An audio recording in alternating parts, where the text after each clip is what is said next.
रामायण का महायुद्ध समाप्त हो चुका था। लंका पर विजय मिल चुकी थी और अयोध्या में राम राज्य स्थापित हो चुका था।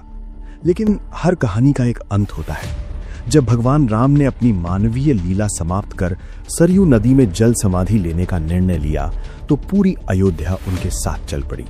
सभी ने अपने देह का त्याग किया और वैकुंठ चले गए। लेकिन उस भीड़ में एक शख्सियत ऐसी थी जो वहां नहीं गई, एक ऐसी शक्ति जिसने मृत्यु को इनकार कर दिया। वो वहां रुक गए, इस धरती पर, इस मिट्टी पर। आखिर क्यों? क्या हुआ महाबली हनुमान का रामायण के बाद? क्या वो आज भी जिंदा है? हिंदू पुराणों और प्राचीन ग्रंथों के अनुसार समय एक चक्र है जो युगों में बटा हुआ है। त्रेता युग, द्वापर युग और अब कलयुग। ज्यादातर देवी देवता और अवतार अपना उद्देश्य पूरा करने के बाद इस आयाम को छोड़ देते हैं। लेकिन भारतीय संस्कृति में चिरंजीवी की अवधारणा है, यानी द इमॉर्टल्स। माना जाता है कि धरती पर 7 ऐसे चिरंजीवी हैं जो आज भी हमारे बीच मौजूद हैं। उनमें से सबसे प्रमुख नाम है हनुमान। ये डॉक्यूमेंट्री सिर्फ उनकी भक्ति की कहानी नहीं है, बल्कि ये एक खोजी यात्रा है उनके उस सफर की जो रामायण के बाद शुरू हुआ। महाभारत के युद्ध से लेकर आज के कलयुग तक हनुमान जी की भूमिका क्या रही है? आइए इतिहास के पन्नों को पलटते हैं। हनुमान जी के रामायण के बाद रुकने की कहानी उनके अमर होने के वरदान से शुरू होती है। लेकिन दिलचस्प बात यह है कि उन्हें अमरता का वरदान किसी एक घटना से नहीं मिला, बल्कि ये कई आशीर्वादों का संगम था। सबसे पहले बचपन में जब उन्होंने सूर्य को निगल लिया था, तब इंद्र और अन्य देवताओं ने उन्हें शस्त्र मुक्ति और मृत्यु मुक्ति का वरदान दिया था। लेकिन विशेष रूप से चिरंजीवी होने का आशीर्वाद उन्हें माता सीता से अशोक वाटिका में मिला था। जब हनुमान जी ने उन्हें राम की मुद्रिका दी थी, तब सीता जी ने कहा था, अजर अमर गुण निधि सुत होहु, यानी तुम कभी बूढ़े नहीं होगे और कभी मरोगे नहीं। लेकिन असली मोड़ तब आया जब भगवान राम धरती छोड़ रहे थे। वाल्मीकि रामायण और पद्म पुराण के अनुसार जब राम ने सरयू में प्रवेश किया तो उन्होंने हनुमान से कहा कि वो उनके साथ वैकुंठ चल सकते हैं। लेकिन हनुमान ने इनकार कर दिया। हनुमान का तर्क बहुत स्पष्ट और भावुक था। उनका कहना था, जब तक इस धरती पर राम का नाम लिया जाएगा मैं यहीं रुकूंगा। उन्हें मुक्ति नहीं चाहिए थी, उन्हें भक्ति चाहिए थी। राम ने उन्हें ब्रह्मकल्प के अंत तक धरती पर रहने का आदेश दिया। यही वो पल था जहां से एक नई टाइमलाइन शुरू हुई। राम चले गए, युग बदल गया, लेकिन हनुमान वहीं रुके रहे। लेकिन सवाल यह है कि अगर वो यहीं है तो वो कहां गए? रामायण खत्म हो गई, लेकिन हनुमान जी का सफर अभी बस शुरू हुआ था। अगला पड़ाव था एक नया युग और एक नया पर्वत। तो तकनीकी रूप से रामायण के बाद हनुमान जी का निवास स्थान कहां बना? श्रीमद् भागवतम एक विशिष्ट जगह का जिक्र करता है, जिसे किम पुरुष वर्ष कहा जाता है। पौराणिक भूगोल के हिसाब से यह हिमालय के उत्तर में स्थित एक क्षेत्र है। कई विशेषज्ञ और ग्रंथ मानते हैं कि हनुमान जी ने गंधमादन पर्वत को अपना ठिकाना बनाया। ध्यान रहे, ये वो गंधमादन नहीं है जो रामायण में संजीवनी लाने के लिए उठाया गया था, बल्कि ये कैलाश पर्वत के पास एक रहस्यमयी स्थान माना जाता है जो आम इंसानों की पहुंच से दूर है। यहां हनुमान जी की भूमिका बदल गई। वो अब सिर्फ एक योद्धा नहीं थे, वो एक ऋषि की तरह ध्यान मग्न हो गए। भागवतम के अनुसार वो वहां गंधर्वों के साथ रहते हैं और नित्य राम कथा सुनते और गाते हैं। इस चरण में हनुमान जी का स्वरूप भी बदला। वो शांत मुद्रा में चले गए। उनका काम था ज्ञान का संरक्षण, आने वाले युगों के लिए धर्म और राम के आदर्शों को जिंदा रखना। वो भौतिक दुनिया में हस्तक्षेप कम करते थे, लेकिन आध्यात्मिक दुनिया में उनकी उपस्थिति मजबूत थी। लेकिन ऐसा नहीं था कि वो पूरी तरह से गायब हो गए थे। जब द्वापर युग आया और महाभारत की नींव रखी जा रही थी, तो हनुमान जी को वापस एक्शन में आना पड़ा। लेकिन शांति हमेशा के लिए नहीं रहती। एक नया युद्ध पाने वाला था और हनुमान जी को अपनी ताकत का एहसास एक नए योद्धा को कराना था। रामायण और महाभारत के बीच हजारों सालों का अंतर है, लेकिन हनुमान जी इन दोनों को जोड़ने वाली कड़ी है।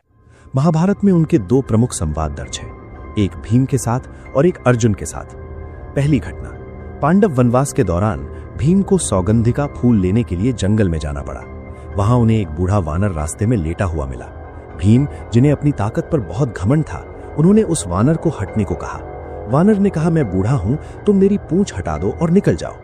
भीम ने पूरी ताकत लगा दी, लेकिन पूंछ हिल तक नहीं पाई।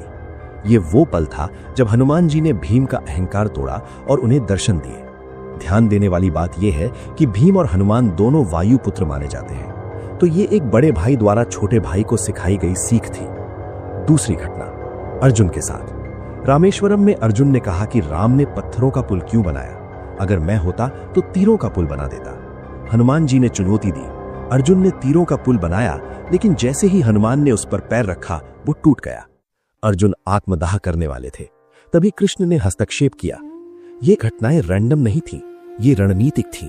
हनुमान जी पांडवों को आने वाले महायुद्ध के लिए तैयार कर रहे थे, मानसिक और आध्यात्मिक रूप से।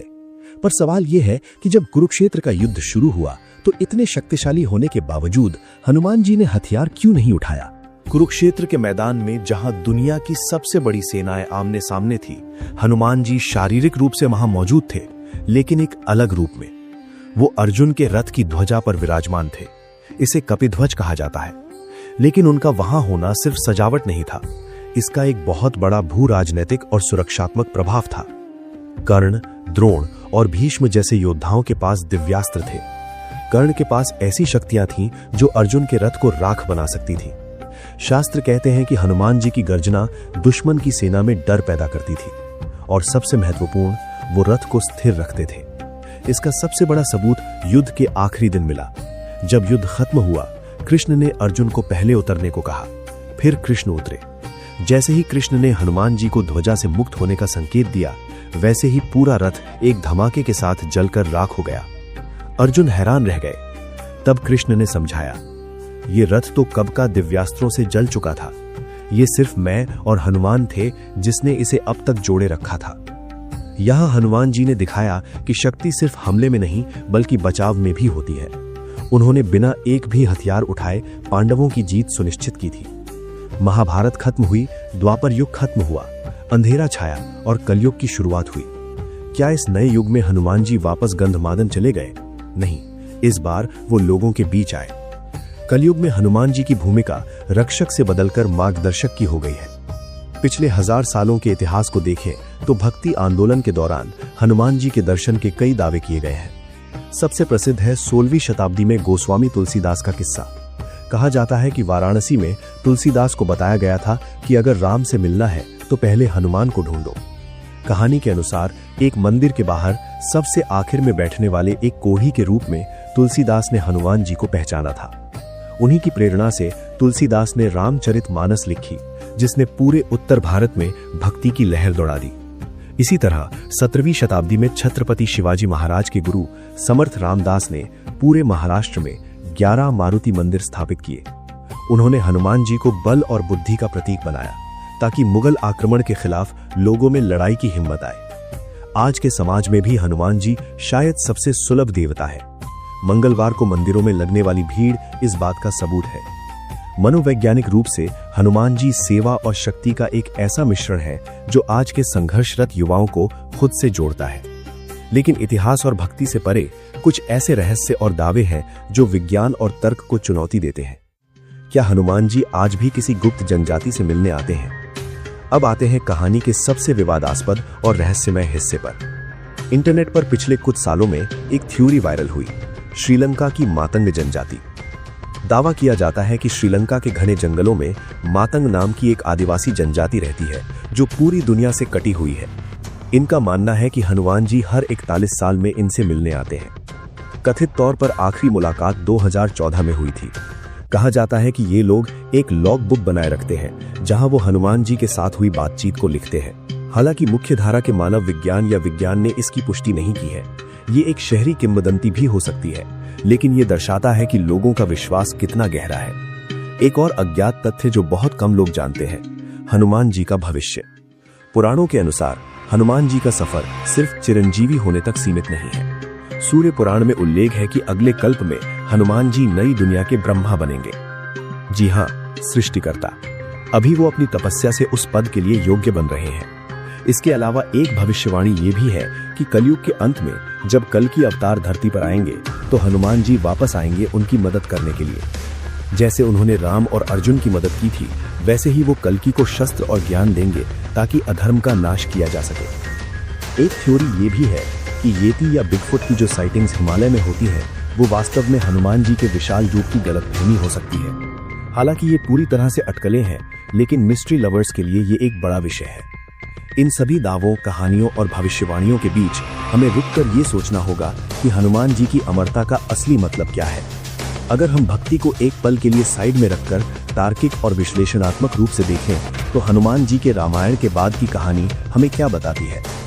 पहला बिंदु, व्यवस्था की निरंतरता। हनुमान जी एक स्थिरांक है। युग बदलते हैं, लोग बदलते हैं, तकनीक बदलती है, लेकिन धर्म की रक्षा के लिए एक शक्ति हमेशा स्थिर रहती है। हनुमान जी उस निरंतरता का प्रतीक है।